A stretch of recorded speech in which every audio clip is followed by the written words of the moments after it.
Boa noite, irmãos. Eu saúdo todos na graça e na paz do nosso Senhor Jesus. Amém. Se você reparar hoje no nosso boletim, todos os tópicos dos momentos do culto estão pontuados, indicados de acordo com leituras que nós fizemos essa semana no livro Uma Vida com Propósito. E essa semana nós estudamos o primeiro propósito, que é justamente esse: adorar a Deus é o propósito das nossas vidas. Fomos planejados para isso, para adorar a Deus. E quando adoramos a Deus, nós nos satisfazemos do Senhor e alegramos o coração do Senhor. Nessa noite de adoração, nós aprendemos, aliás, que a adoração não é só o que fazemos na igreja. A nossa vida é um melhor e mais completo culto que nós podemos oferecer a Deus. E faz parte dessa vida de adoração o cultuar em comunidade. Nós adoramos a Deus quando oramos, quando confessamos, quando ouvimos a palavra, quando lemos a palavra. E hoje nós vamos adorar a Deus junto com a Bruna, com a leitura que ela vai fazer de um salmo que ela escolheu. Vem aqui, Bruna, por favor. Graça e paz. Amém. Vou pedir para vocês me acompanharem no Salmo 23. O Senhor é meu pastor, nada me faltará. Ele me faz repousar em pastos verdejantes, leva-me para junto das águas de descanso. Refrigera minha alma, guia-me pelas veredas da justiça, por amor do seu nome. Ainda que eu ande pelo vale da sombra da morte, não temerei mal nenhum, porque tu estás comigo. O teu bordão e o teu cajado me consolam.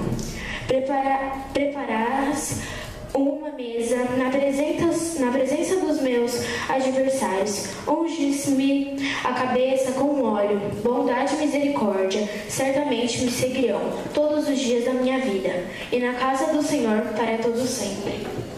Amém. Toda adoração, nós aprendemos que precisa ser sincera. Mas nós aprendemos também que nós podemos estar sinceros, mas sinceramente equivocados. Por isso ele nos ensinou que toda adoração precisa ser sincera, mas baseada na verdade das Escrituras. Por isso convido você a abrir a sua Bíblia mais uma vez no livro de Êxodo, capítulo 32. Texto para a nossa reflexão dessa noite. Êxodo, capítulo 32. Nós vamos fazer uma leitura um pouco extensa, do verso 1 ao verso 20. O bezerro de ouro é o subtítulo aí do capítulo 32. Se tem alguém sem Bíblia, convide o irmão para sentar ao seu lado, para que Deus também toque o coração dele através da palavra. Diz assim: mas vendo o povo que Moisés tardava em descer do monte, acercou-se de Araão e lhe disse: levanta-te, faze-nos deuses que vão adiante de nós. Pois quanto a este Moisés, o homem que nos tirou do Egito, não sabemos o que lhe terá sucedido. Disse-lhes Arão: tirai as argolas de ouro das orelhas de vossas mulheres, vossos filhos e vossas filhas, e trazei-mas. Então todo o povo tirou das orelhas as argolas e as trouxe a Arão. Este, recebendo-as das suas mãos, trabalhou o ouro com o buril e fez dele um bezerro fundido. Então disseram: são estes, ó Israel, os teus deuses que te tiraram da terra do Egito. Arão, vendo isso, edificou um altar diante dele e, apregoando, disse: amanhã será festa ao Senhor. No dia seguinte, madrugaram e ofereceram holocaustos e trouxeram ofertas pacíficas. E o povo assentou-se para comer e beber. E levantou-se para divertir-se. Então disse o Senhor a Moisés: vai, desce, porque o teu povo que fizeste sair do Egito se corrompeu. E depressa se desviou do caminho que lhe havia eu ordenado. Fez para si um bezerro fundido e o adorou. Ele sacrificou e disse: são estes, ó Israel, os teus deuses, que te tiraram da terra do Egito. Disse mais o Senhor a Moisés: tenho visto este povo, e eis que é povo de dura serviço. Agora, pois, deixa-me para que se acenda contra eles o meu furor, e eu os consuma, e de ti farei uma grande nação. Porém, Moisés suplicou ao Senhor seu Deus e disse: porque se acende, Senhor, a tua ira contra o teu povo, que tiraste da terra do Egito com grande fortaleza e poderosa mão? Porque hão de dizer os egípcios: com maus intentos os tirou, para matá-los nos montes e para consumi-los da face da terra. Torna-te do furor da tua ira e arrepende-te deste mal contra o teu povo. Lembra-te de Abraão, de Isaque e de Israel, teus servos, aos quais por ti mesmo tens jurado, e lhes disseste: multiplicarei a vossa descendência como as estrelas do céu, e toda esta terra de que tenho falado dar-ei a vossa descendência, para que a possuam por herança eternamente. Então se arrependeu o Senhor do mal que dissera que haveria de fazer ao povo. E voltando-se, desceu Moisés do monte com as 2 tábuas do testemunho nas mãos, tábuas escritas de ambos os lados, de um lado e de outro lado estavam escritas. As tábuas eram obra de Deus, também a escritura era a mesma escritura de Deus esculpida nas tábuas. Ouvindo Josué a voz do povo que gritava, disse a Moisés: há alarido de guerra no arraial. Respondeu Moisés: não é alarido dos vencedores, nem alarido dos vencidos, mas alarido dos que cantam é o que ouço. Logo que se aproximou do arraial, viu ele o bezerro e as danças. Então, acendendo-se-lhe a ira, arrojou das mãos as tábuas e quebrou-as ao pé do monte. E pegando no bezerro que tinha... O tema da reflexão de hoje é uma vida com propósitos versus a religião do prazer. Uma vida com propósitos versus a religião do prazer. Nós lemos o primeiro propósito da nossa leitura, desse tempo delicioso de reflexão, de crescimento. E o primeiro propósito nos ensinou justamente isso: Deus, o Criador, aquele que se basta, aquele que é, aquele que existe antes de todas as coisas, não precisava nos criar. Deus estava bem, como sempre esteve e sempre estará, mas nos criou com um intuito, o louvor da sua glória. Nos criou para que nós nos prostremos e o adoremos em espírito e em verdade. Esse foi o ensino que nós fixamos no nosso coração. Você foi feito para adorar a Deus, adorá-lo com um culto que seja sacrifício vivo, com um culto que não cesse, com um culto que não fique delimitado a essas 4 paredes. Nós fomos feitos para adorar a Deus, adorá-lo com uma vida de obediência. Nós fomos feitos para adorar a Deus, adorá-lo com uma vida de entrega, de rendição, do consagrar, do entregar da própria vida, adorá-lo em resposta ao seu amor extraordinário que nós não vemos, mas que sentimos, que transforma a nossa vida, que dá razão de viver para todos nós. Nós fomos feitos, eu e você, pensados, cada detalhe da nossa vida, do nosso corpo, da nossa personalidade, do que somos, para adorar a Deus, mesmo quando Deus parece distante e absurdamente e demoradamente silencioso. Ainda assim devemos adorar. Adorar, meu irmão, quando todo o cenário adiante é completamente adverso. Quando você vai falar, não é possível, Deus esqueceu de mim. Porque se Deus tivesse lembrado de mim por uma fração de segundo, eu não estaria passando por esse furacão na qual eu me encontro. Ainda assim prevalece o propósito de Deus.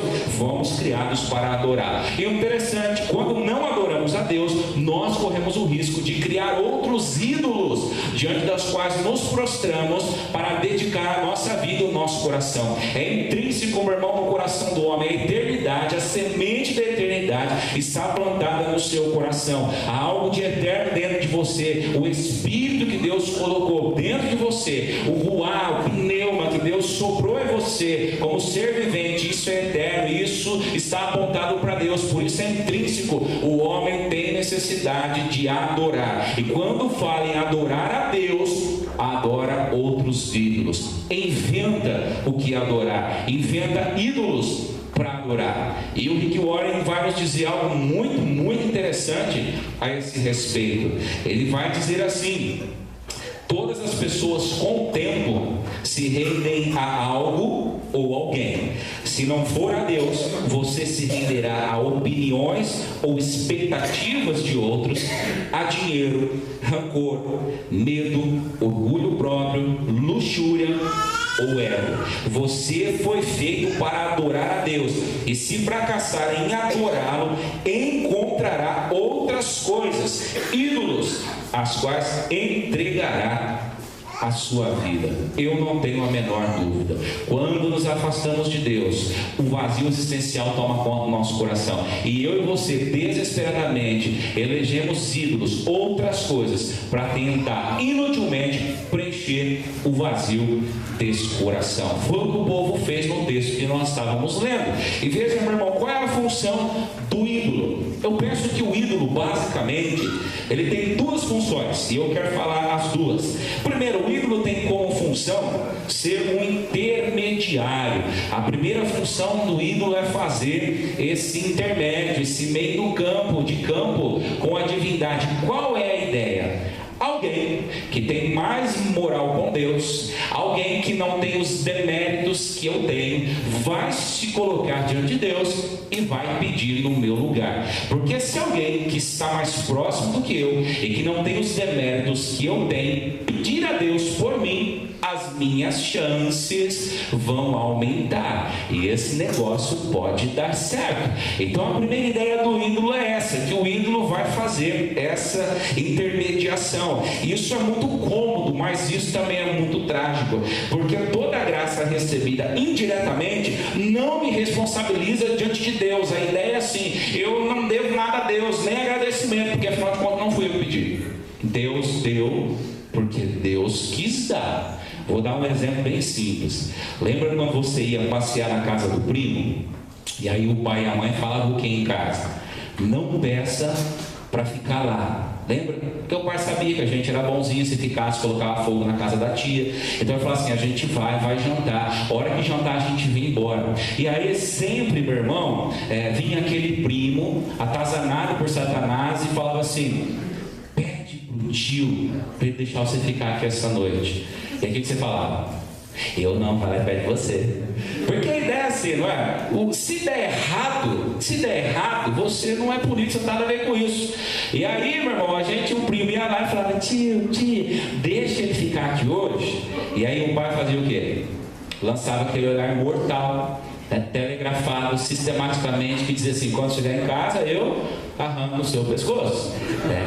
E aí você falava o quê? Pai, foi ele que pediu. Não tem nada a ver com isso. Não tem nada a ver com isso. É a ideia do ídolo. Por isso, olha só, toda idolatria ela é infantilizada, porque essa ideia de que a gente precisa de algo para mediar com Deus, isso não é bíblico, isso é equivocado. Mas ela distingue, ela exime da responsabilidade, porque o ídolo não exige nada, Deus exige. Com Deus eu tenho que ter compromisso, com Deus eu tenho que ter vida no altar, com Deus eu tenho que ter renúncia, com Deus eu tenho que entregar a vida. No discipulado eu digo: Senhor, eu tomo a cruz, renuncio a mim mesmo e te sigo. Diante do ídolo eu não preciso fazer nada disso. O ídolo é cômodo.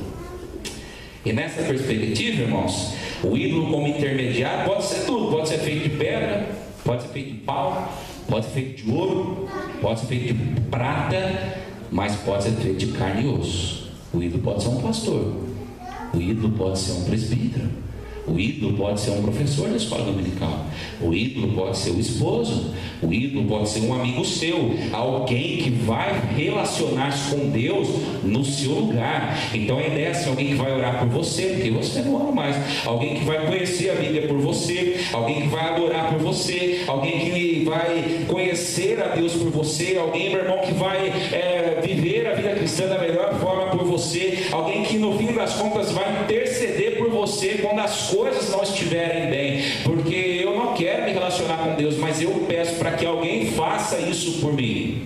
Isso não deixa de ser uma forma de idolatria, porque Deus não quer mediação no seu relacionamento com Ele. Deus quer que você se relacione com Ele. O seu mediador é Cristo, é o Espírito Santo.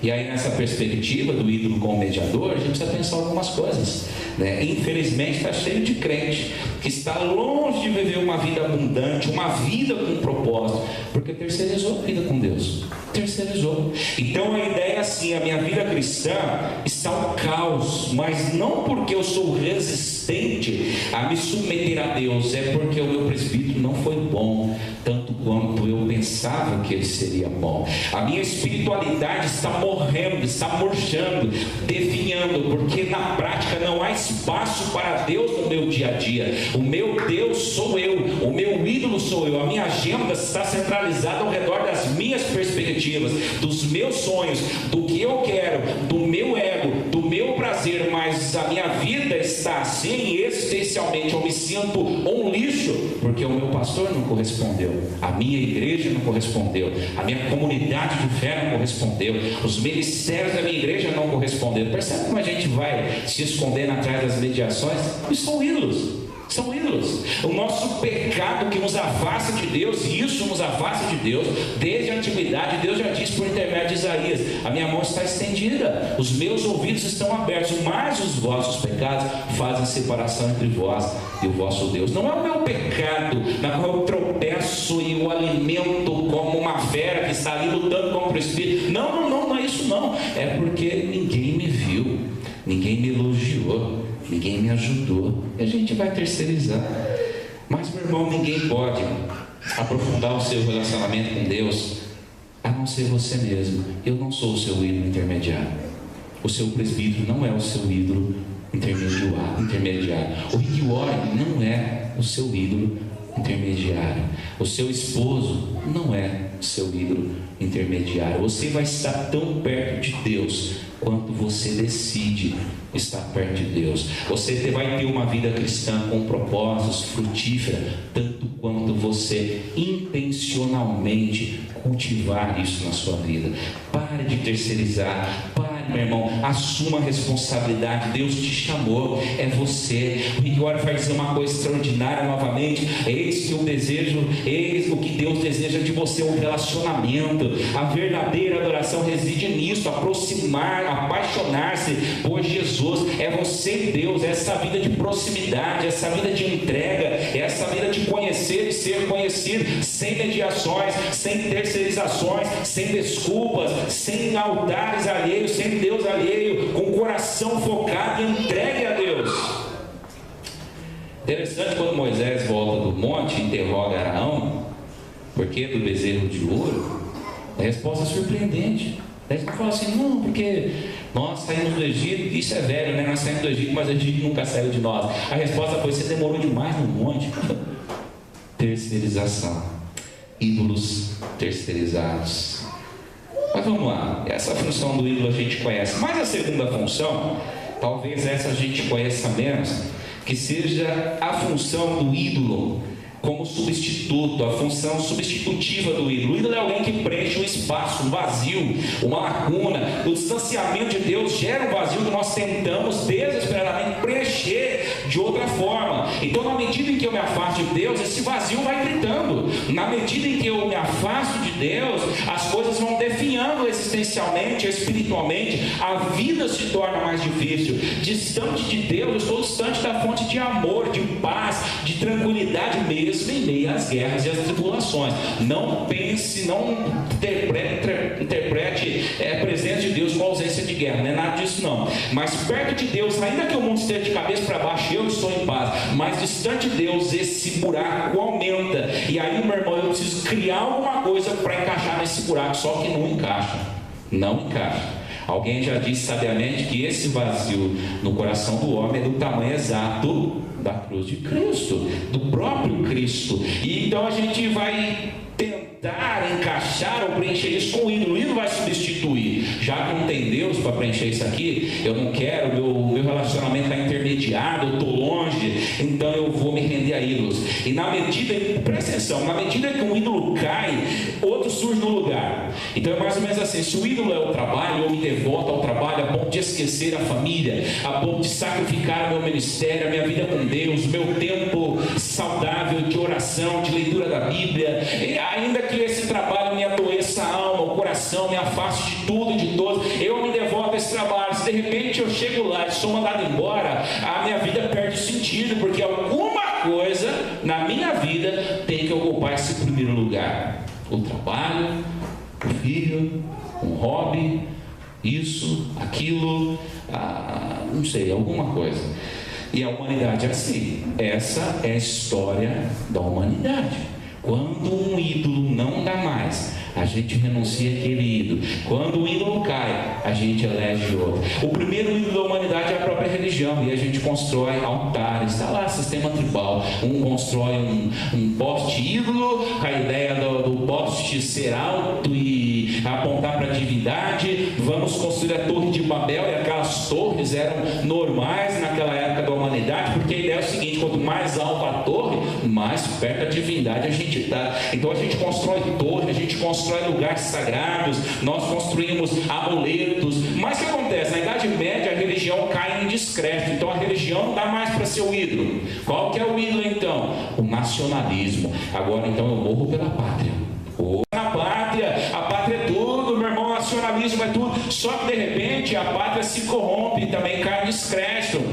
O nacionalismo também já não dá mais, ele cai por terra. Aí surge outro ídolo: ideologia. Opa, ideologia, quero uma para viver, lembra da música?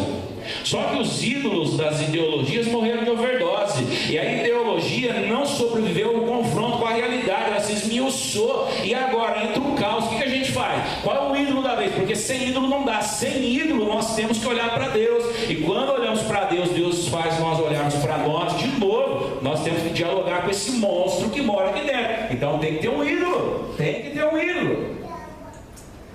E aí, meu irmão, que tudo indica, me parece que o ídolo da vez não é mais a religião, o sagrado na qual eu subo, me comunico, não é mais o nacionalismo, está por fora, não é mais a ideologia, também nunca mais. Mas me parece que o ídolo da vez, então, agora, é o entretenimento, é o prazer. O que importa agora é eu me sentir bem. O que importa agora é eu preencher esse vazio com sensações de bem-estar. Eu quero sempre sentir algo. Eu quero sempre que algo me toque. Eu quero um arrepio, eu quero um calafrio, eu quero um sinal luminoso, eu quero alguma coisa. Eu preciso sentir. Nós somos a geração do sentir. Queremos sentir e sempre nos sentimos bem. Por que o politicamente incorreto não é mais bem-vindo? Porque o politicamente correto, meu irmão, diz o seguinte: eu não posso ser constrangido, ninguém pode me dizer isso é errado, não faça, isso é pecado, deixe disso, mude o caminho, mude a estrutura, mude a mente, mude o coração. A nossa geração não aceita constrangimento, nós temos sempre nos sentir bem. E pasmem, nós passamos isso para a religião.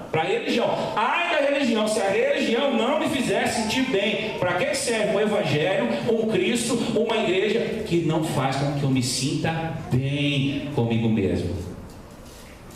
A mensagem, a pregação, ela tem que ser palatável, tem que ser boa, gostinho de morango, ainda que não seja bíblica. Se for bíblica, bônus.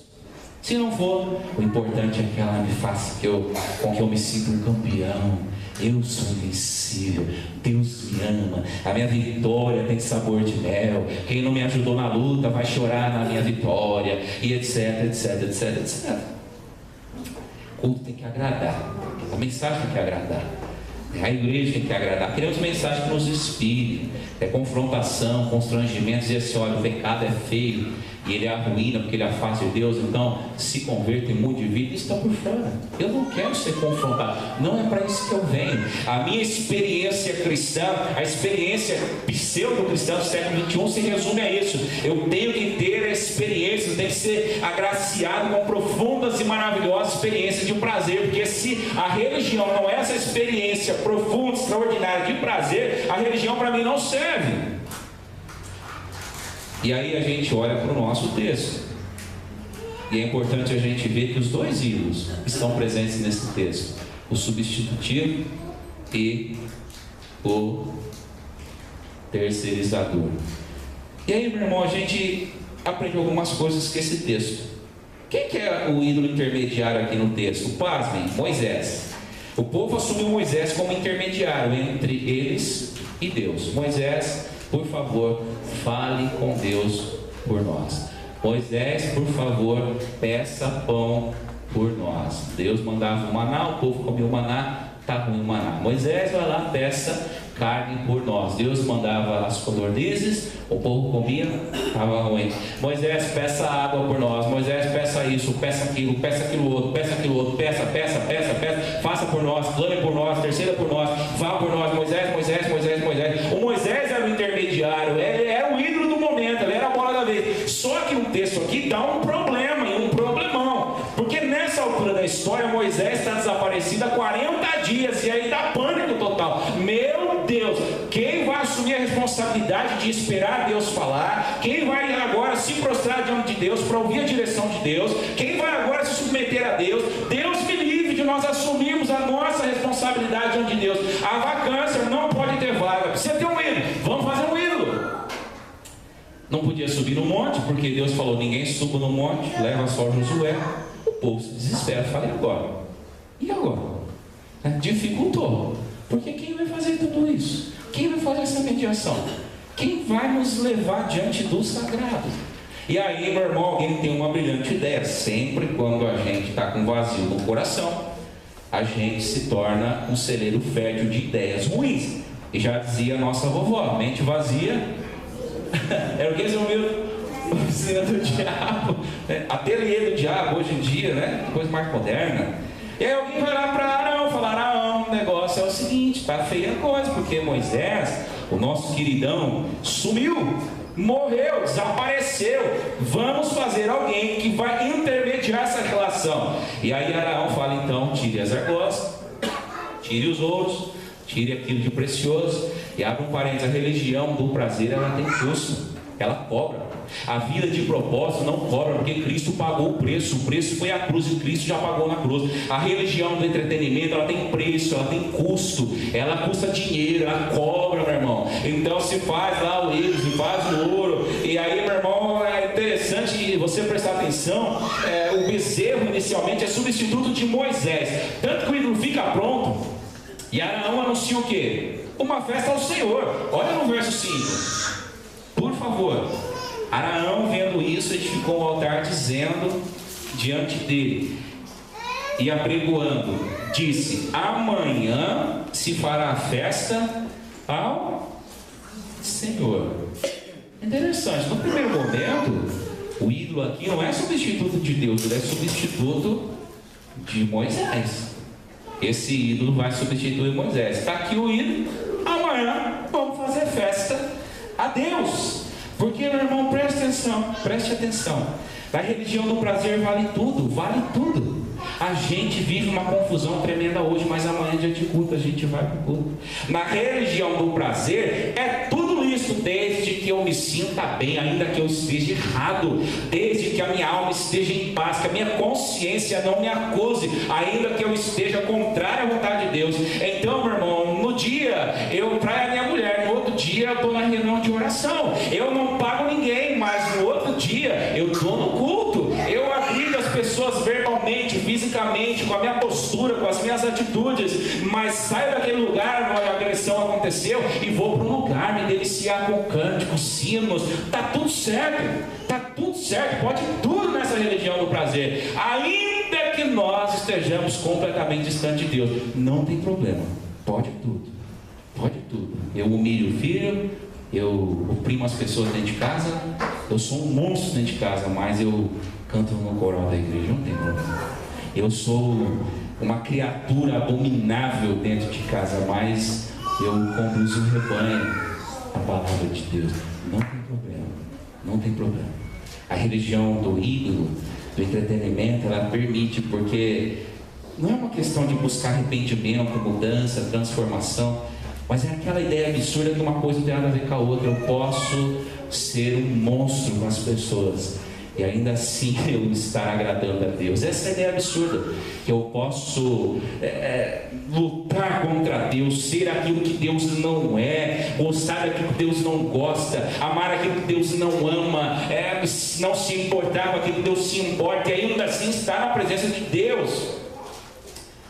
A gente faz um bezerro de ouro e faz culto a Deus amanhã sem problemas.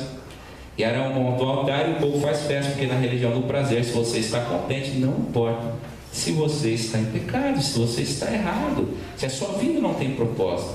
Só que para Deus isso não cola. E note que o papel de Arão nesse processo é importante, porque Arão ia falar o quê? Arão estava lá quando ele viu os sinais, as maravilhas no Egito. Ele viu tudo aquilo. Ele viu água virar sangue, ele viu praga de gafanhoto, de rã, de piolho, de úlcera. Ele viu o anjo destruidor passar por cima das casas dos egípcios, dos hebreus, e ceifar os primogênitos do Egito. Ele viu tudo isso. Qual era o papel dele? Arão, eu acho que Moisés morreu, nós achamos que Moisés morreu, sem intermediário, não dá para ficar, porque a gente não quer responsabilidade de tratar direto com Deus. Faz um ídolo para nós. A palavra dele diz assim: vocês estão loucos.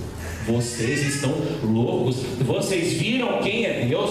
Vocês sabem quem é o grande eu sou? Vocês viram o que ele fez? Como ele pesou a mão no Egito? Como ele nos conduziu até aqui? Vocês passaram pelo Mar Vermelho. Vocês viram Faraó se afogar no Mar Vermelho. Vocês estão alucinados.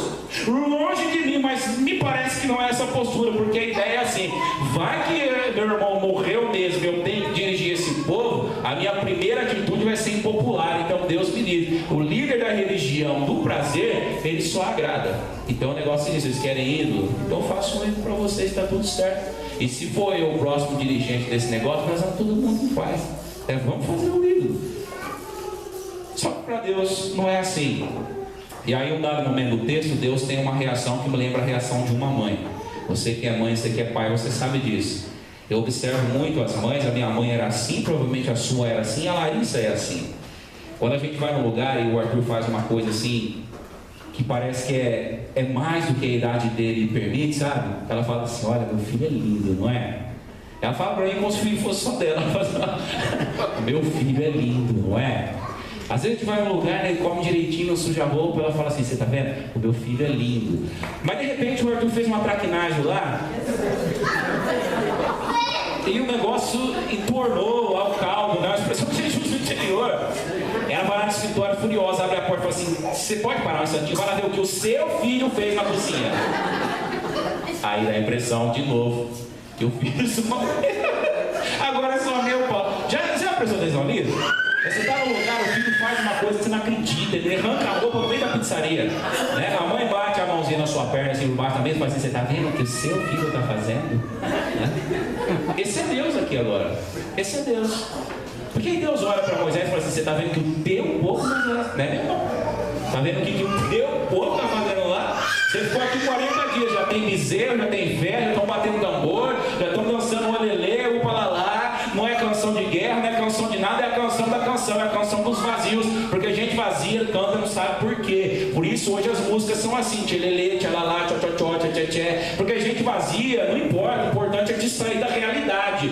Não importa se é a coisa mais absurda possível, vamos cantar por cantar, porque cantando essa vida miserável passa, essa solidão no coração desaparece. Então vamos tchererê, tchê, tchotchotchó, não tem problema. Isso começa aqui já, tá cantando por quê? É canção de guerra? Não, não é de guerra não, porque lá ninguém lutou, Moisés fala. Nem dos vencidos, nem dos vitoriosos. Estão cantando por cantar. E aí, meu irmão, para mim pode funcionar essa conciliação entre o meu prazer a qualquer custo e a fé em Deus. Não preciso fazer entrega nenhuma, não preciso me render a nada, a ninguém, não preciso negar a mim mesmo. Mas para Deus não funciona, porque é como se Deus estivesse dizendo assim: então, se o povo que eu tirei do Egito quer ter um ídolo que lhe traga prazer e contentamento consigo mesmo, então, Moisés, esse povo é de qualquer um, não é o meu povo. Pega esse povo para você, leva para tua casa, faz o que você quiser, bom proveito. Não é o meu povo, porque eu não sou esse Deus que dá contentamento, prazer, sem entrega, sem compromisso. E aí a gente tem que nos fazer, nós temos que nos fazer uma pergunta muito, muito importante. Nesse tempo de pensar em propósitos, será que ao longo dessa caminhada nós temos construído bezerros? Eu coloco no plural. Quais são os nossos bezerros de ouro? Quais são aquelas coisas que nós dedicamos tempo e atenção, buscando neles, ou nisso, ou naquilo, ou naquele, ou naquela, sabe-se lá o que, e que não a Deus? Quais são os nossos bezerros? Mas, será que nós construímos bezerros? Estamos aqui no domingo, festa a Deus. Bezerro amanhã, domingo que vem, festa a Deus. Bezerro na terça, domingo que vem, festa a Deus. Bezerro na quarta, na quinta, na sexta, no sábado. Bezerro no meio-dia, domingo, 6 horas da tarde. 7 horas. Opa, roupa de arara não. Festa para Deus. Quais são os nossos bezerros, meus irmãos? Na vida com propósito, nós não precisamos de bezerros. Essa é a boa notícia. O nosso relacionamento com Deus é marcado pela entrega, pelo compromisso, pela amizade que Cristo firma no sangue imaculado, precioso, que foi vertido na cruz. Nosso relacionamento com Deus é marcado pela rendição. Nossa vida é uma vida de amizade com Deus, uma vida que faz Deus sorrir. Não precisamos de bezerros. Não precisamos de ídolos, sejam eles intermediários, substitutivos, porque na vida cristocêntrica nós encontramos um propósito de vida. Deus em nós, e nós em Deus. Quais são os nossos bezerros? A palavra nos aconselha a quebrá-los, lance-os fora. Lance isso fora. É para que a sua vida seja uma vida de propósito. Não terceirize mais. Você não precisa de terceirização. Assuma o seu relacionamento com Deus. Aprenda a ouvir a direção de Deus. Aprenda a esperar em Deus. Aprenda a orar. Aprenda a se prostrar. Aprenda a se render. A rendição não é só uma atitude, ela é uma prática. Nós temos o dia, o momento, a hora, o ano no qual aceitamos a Cristo e nos rendemos, mas não pode ser uma atitude do passado. A rendição a Cristo é diária, é de todos os dias, porque todos os dias o velho homem vai dizer: fuja da cruz. E aí quer concluir dizendo o seguinte: Moisés desce do monte, vê o tchê lá do povo. Josué fala assim: deve ser festa boa, festa da vitória, porque quando tinha vitória fazia festa. E aí Moisés fala: não teve guerra, não é festa de vitória não. E sabe o que acontece aqui? Antes de tudo isso, Deus vai travar um diálogo aqui decisivo com Moisés. E a gente vê que uma vida com propósito, ela sempre vai privilegiar a glória de Deus. Porque quando Deus age como a mamãe age, tá vendo o teu povo? Tá vendo aqueles molequinhos birrentos lá? É teu povo. Vai lá e cuida deles agora. Ou faz o seguinte: você se afasta e eu vou consumir esse povo, eu vou zerar o placar e eu vou começar de novo, de você. Pensa humanamente falando. Deus era chamado de o quê? O grande eu sou. Depois ganhou o sobrenome. O grande eu sou é o Deus de Abraão, de Isaac e Jacó.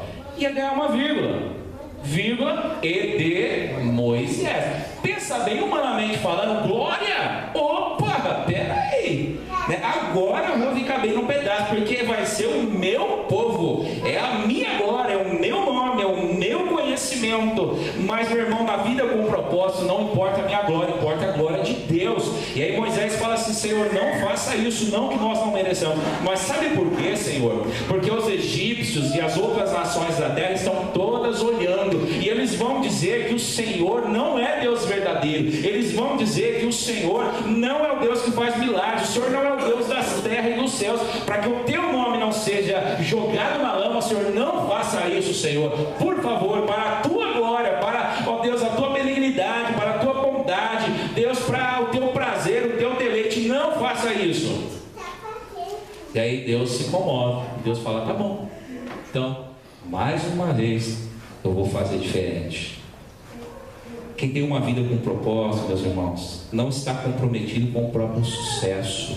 E esse é o único jeito da gente romper a religião do prazer. A religião do prazer vai te seduzir de todas as formas possíveis. Mas a vida com propósito vai dizer assim, não é o seu prazer que importa, é o prazer de Deus. Não é os seus sonhos que importam. Hoje está um tal de Deus realiza sonhos, né? Deus não é o Gugu. Deus não é o Celso Portiolli que realiza sonhos. Você escreve uma cartinha, manda lá e Deus vai fazer. Não é assim não, gente.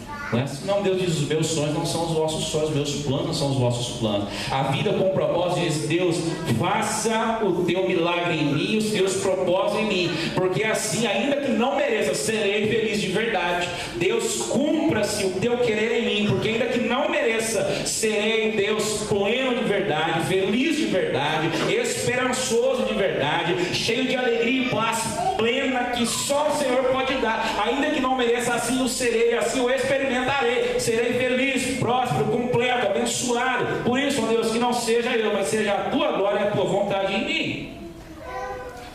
E assim a gente vence a idolatria do prazer.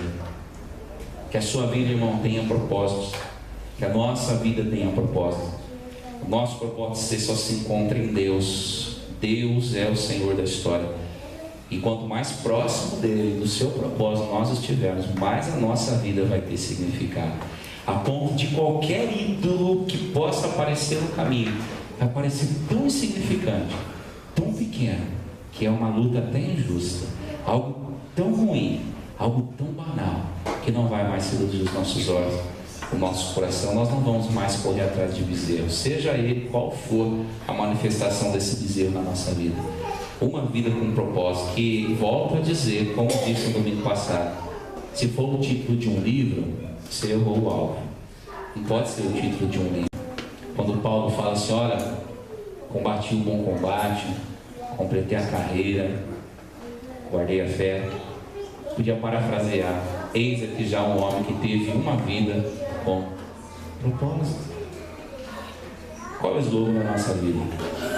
Que seja uma vida com propósito. E esse propósito está em Deus, não em ídolos. Que Deus assim nos abençoe. Em nome de Jesus. Amém?